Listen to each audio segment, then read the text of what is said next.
ഇന്നത്തെ നമ്മുടെ റെസിപ്പി നല്ല ടേസ്റ്റി ആയിട്ടുള്ള ഗോതമ്പ് പേടയാണ്. അപ്പോൾ അതെങ്ങനെ ഉണ്ടാക്കുന്നതെന്ന് പെട്ടെന്നൊന്ന് നോക്കാം. അതിനായിട്ട് ഞാനിവിടെ 2.25 കഷ്ണം ശർക്കര എടുത്തിട്ടുണ്ട്. അതിലേക്ക് ഒരു 1/2 കപ്പ് വെള്ളം ഒഴിച്ചിട്ട് നന്നായിട്ട് നമുക്കൊന്ന് മെൽറ്റ് ചെയ്തെടുക്കാം. ഇനി ഒരു പാനിലേക്ക് ഞാനൊരു ടീസ്പൂൺ നെയ്യ് ഒഴിച്ച് കൊടുത്തിട്ടുണ്ട്. അതിലേക്ക് 2 പിടി ചിരകിയ തേങ്ങ ഇട്ടിട്ട് നമുക്ക് നന്നായിട്ട് ഒന്ന് വഴറ്റി കൊടുക്കാം. അതിൻ്റെ ആ പച്ചമണമൊക്കെ മാറുന്നവരെ നമുക്കൊന്ന് വഴറ്റി കൊടുക്കാം. അപ്പോൾ തേങ്ങയുടെ പച്ചമണമൊക്കെ മാറിയിട്ടുണ്ട്. നമുക്കതവിടെ മാറ്റി വെക്കാം. ഇനി അതേ പാനിലേക്ക് തന്നെ ഞാൻ 3 ടേബിൾ സ്പൂൺ ഓയിൽ ഒഴിച്ച് കൊടുത്തിട്ടുണ്ട്. അതിലേക്ക് 1 ടീസ്പൂൺ നെയ്യ് ഒഴിച്ച് കൊടുക്കുക. പിന്നെ 1 കപ്പ് അളവിൽ ഗോതമ്പ് പൊടിയാണ് എടുത്തിട്ടുള്ളത്. അതും കൂടി ചേർത്തിട്ട് നമുക്ക് ഗോതമ്പിൻ്റെ പച്ചമണം മാറുന്നവരെ ഒന്ന് വഴറ്റി കൊടുക്കാം. ലോ ഫ്ലെയിമിലിട്ടിട്ട് ചെയ്താൽ മതി. വീഡിയോ ഇഷ്ടമാണെങ്കിൽ എല്ലാവരും ലൈക്ക് ചെയ്യാനും കമൻറ്റ് ചെയ്യാനും ഷെയർ ചെയ്യാനും ചാനൽ സബ്സ്ക്രൈബ് ചെയ്യാനും മറക്കല്ലേ. അപ്പോൾ നമ്മുടെ ഗോതമ്പ് പൊടി ഇവിടെ റെഡി ആയിട്ടുണ്ട്. ഇനി നമുക്ക് അതിലേക്ക് നമ്മൾ നേരത്തെ വറുത്ത് വെച്ച തേങ്ങ ചേർത്ത് കൊടുക്കാം.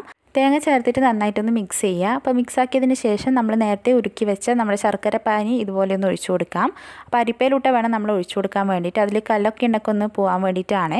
അപ്പോൾ അതും കൂടി ചേർത്തൊന്ന് മിക്സ് ചെയ്യുക. അപ്പോൾ ഈ ടൈമിൽ വെള്ളം കുറവാണെന്ന് തോന്നുവാണെങ്കിൽ നമുക്ക് കുറച്ചുകൂടി ശർക്കര ഉരുക്കിയിട്ട് അതിൽ ഒഴിച്ചു കൊടുക്കാവുന്നതാണ്. അപ്പോൾ ഇപ്പോൾ കുറവാണെന്ന് തോന്നിയതുകൊണ്ട് ഞാൻ കുറച്ചും കൂടി ഒഴിച്ചു കൊടുക്കുന്നുണ്ട്. ഒരുപാട് വെള്ളമായി പോകാനും പാടില്ല. അങ്ങനെ ആയാലും നമ്മളത് വറ്റിച്ചെടുക്കാൻ കുറേ ടൈം നിൽക്കേണ്ടി വരും. അപ്പോൾ ഇത്രയും മതി.